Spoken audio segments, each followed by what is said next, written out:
today we're working with our muscle, and today I will show you some exercises which help you open, and we will teach how to do that.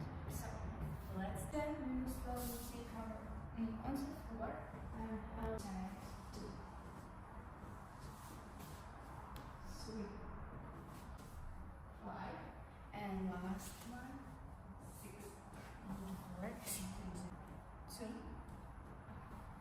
3, 4,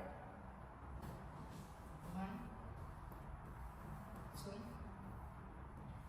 3, 5. Good work. After that, we'll take our back more on the side. 1, 2,